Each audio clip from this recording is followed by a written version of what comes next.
Hello po, online world. So, ayan, meron po tayong sitaw. Ayan. Limang tali po siya na maliliit. Ayan. Halagang 50 pesos po. Tapos, bumili tayo ng apat. Ayan. So, 150. And then, itong kamatis po, ayan, ganyan siya kalalaki. Ano po ito? 30 pesos yung isang ganito. Hindi ko alam kung isang kilo ba to. Basta yun, per plastic daw kasi 15 pesos. So sabi ko, 30 pesos na yung kukunin ko. And then we have sibuyas po na merong dahon.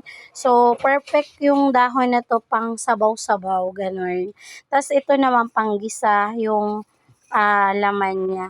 So, ito, dalawa siya. Ayan, dalawang tali, 20 pesos. So, tag 10 per tali. Tapos, meron siyang 4 pieces. Ayan. So, maraming salamat kasi meron na tayong gulay and perfect itong gawing adobo. Ayan, adobong sitaw. So, ito naman, panggisa natin. Ito pang sausawan. Ayan. So, sabi ko, wag lahat hinog kasi wala kaming ref. So, para hindi siya sabay-sabay na mahihinog. Ayun. Kaya, meron ako ditong pinakuha na green pa. Ayun. Ang hirap niya i-open. Wait lang. I will show you the green. So, ayan. Yung ganito kasi, hindi siya agad-agad mahihinog. So, hindi sila sabay-sabay na mahihinog. Ayan. So, ayun, mas tipid kasi pagka may stock na ganito, ayun.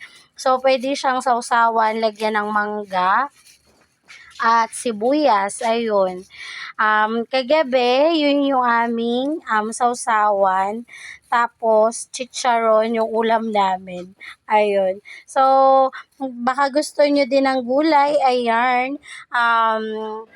Message na lang po si Kuya Edmar Indon. Ayun. Sa kanya po namin siya nabili. So, ayan. Thank you for watching. Bye!